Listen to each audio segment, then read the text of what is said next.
Card day पे मैं सब लोगों को ये कहना चाहूँगा कि प्रॉपर एक्सरसाइज, प्रॉपर डाइट का मतलब excess everything is bad. Limited amount में नमक और घी तेल का सेवन करना और प्रॉपर टाइमिंग पे खाना खाना, प्रॉपर स्लीप, और अगर आपको family history diabetes, blood pressure या हार्ट डिजीज़ की है, अपना रेगुलर चेकअप कराना।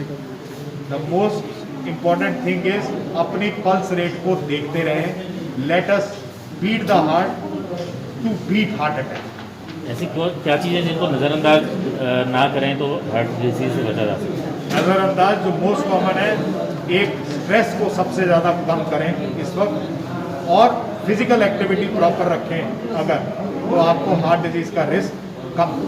लोगों को हार्ट डिजीज़ बढ़ जाती हो, किन चीज़ों को नज़रअंदाज कर देते हैं जिनकी वजह से हार्ट डिजीज़ बढ़ जाती है? सबसे ज़्यादा जो मोस्ट कॉमन हमने देखा है, अपनी डायबिटीज़ और ब्लड प्रेशर को ना कंट्रोल करते हुए, उसको लाइटली लेते हुए, ये मोस्ट कॉमन कॉज है।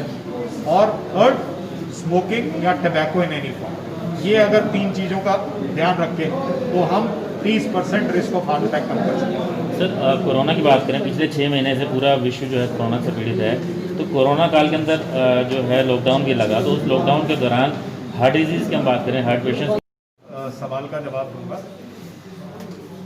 देखिए, acute admissions because of heart attack hospital में कम हुए। क्यों कम हुए? क्योंकि लोग डर और खौफ की वजह से नहीं आए। हमारे पास मरीज जो पहले 6 घंटे में आ जाता था, वो लेट आ रहा है।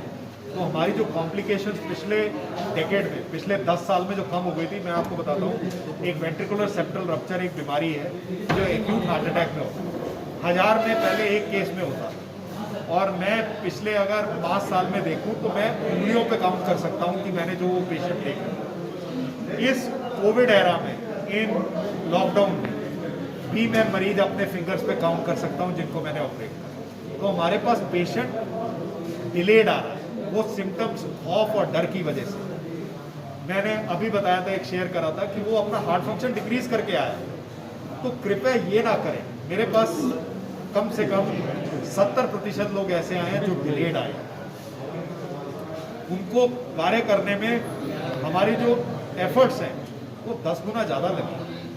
तो ये नहीं है कि बीमारी कम हो गई है, लोगों ने अपने सिम्टम्स को तवज्जो नहीं दी।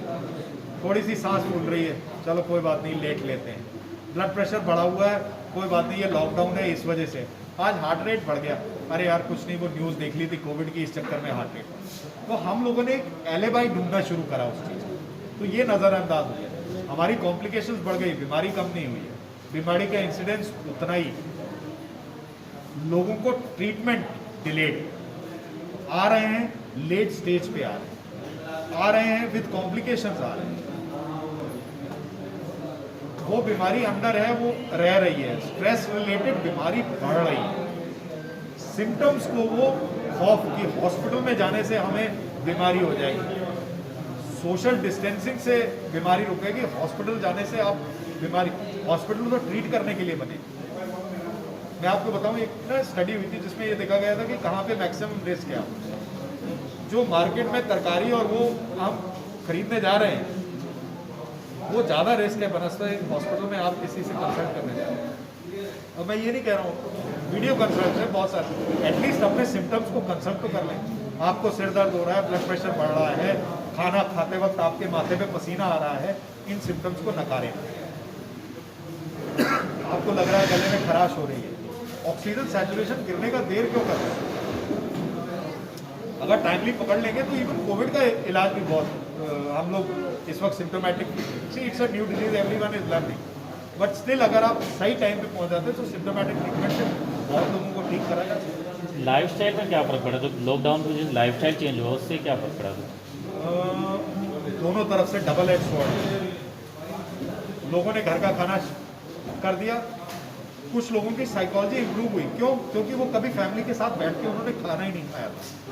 इस 6 महीने में मैं साहब अपना रिकॉर्ड मत करना, मैंने शायद अपनी वाइफ के साथ मेरे शादी को 16 साल हो गए हैं, इतने घंटे मैंने नहीं गुजारे होंगे जितने लॉकडाउन में मैंने अपनी वाइफ के साथ गुजारे।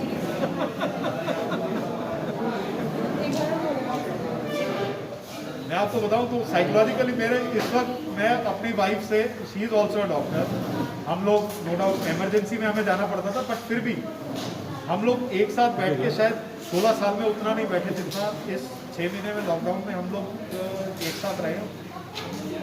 बाहर हम किसी रेस्टोरेंट में नहीं गए, हम लोगों ने सब चीज़ अपने घर पे खाना मैंने भी बनाया, मैं बनाता हूँ, मैं 6 महीने में 1-2 बार बनाता था, बट इस लॉकडाउन में मैंने शायद 3-4 बार बनाया। घर का काम भी करा, कोई वेट नहीं थी, घर का काम भी करा, हॉस्पिटल जाने से पहले कुछ अपना वो करके। तो ये पॉजिटिव चीज़ें हुई।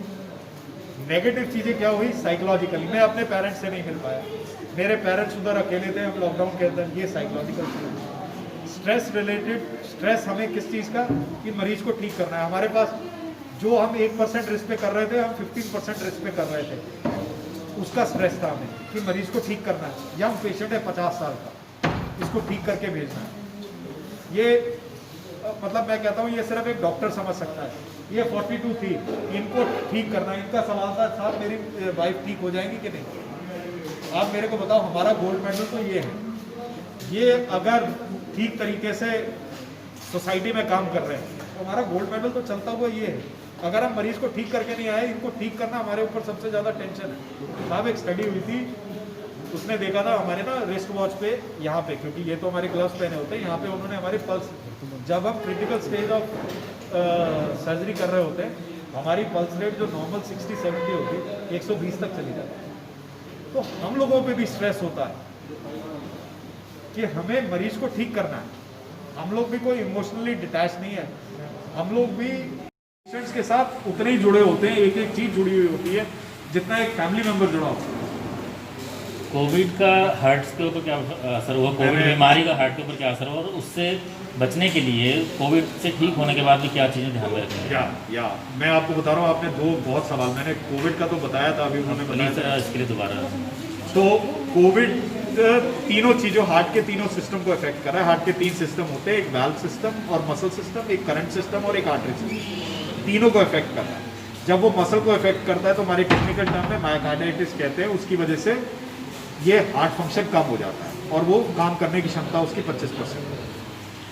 वो करंट सिस्टम को भी इफेक्ट कर रहा है कि उसके अंदर करंट प्रॉपर नहीं जाता, उसकी वजह से हमें पेसमेकर लगाने पड़े। और तीसरा जो आर्टरीज और वेन्स होती है उसमें क्लॉट पहुंचा के, जो मोस्ट कॉमन आप देखते हैं कि सडन डेथ हो गई, कि कोविड से रिकवर हो रहे हैं, तो ये कोविड के तीनों जगह सिम्टम है। दूसरी चीज, अगर लंग्स पे इफेक्ट हो रहा है, हार्ट और लंग कनेक्टेड है, तो लंग जब इफेक्टेड होते हैं तो राइट साइड का हार्ट मैक्सिमम ब्लड पियर करता है। अगर कोविड की निमोनिया और कोविड से लंग की वजह से 43% लोग इफेक्ट कारण है मोर्टेलिटी का, तो 41% हार्ट फेलियर भी एक कारण है कोविड से मोर्टेलिटी बचने के लिए। और सेकंड थिंग जो आपने बहुत पूछा कि कोविड से रिकवर हुई, सर मैं इस वक्त तीसरा पेशेंट ऑपरेट कर रहा हूँ जो कोविड से रिकवर हुआ और उसके अंदर हार्ट डिजीज, एक परसों ही करा। तो पोस्ट कोविड जो ख्याल रखना है अपने पल्स रेट का, अपने ब्लड प्रेशर का, अपने शुगर्स का, और जो कॉमन सिम्टम्स जो मैंने देखा है, मैं आपको बता रहा हूँ, अपना एक पेशेंट है वो मैराथन रनर है, ना डायबिटीज़ है ना कुछ, पोस्ट कोविड रिकवर हुए, वो आधी रोटी खाता है, उसका पल्स रेट 110-120 हो जाता है। ये एक बहुत कॉमन सिम्टम हम देखते हैं। तो इसमें पोस्ट कोविड 6 वीक्स लग रहे हैं, तो उसमें regular pulse monitoring, regular blood pressure monitoring, अपना कभी कभी मैं पेशेंट का ईसीजी और इको भी करा रहा हूँ। जो मैं इको 6-6 हफ्ते पे 2-2 महीने पे कराता था, कभी कभी मैं 15 दिन पे करा रहा हूँ कि हार्ट फंक्शन डिक्रीज तो नहीं हो रहा।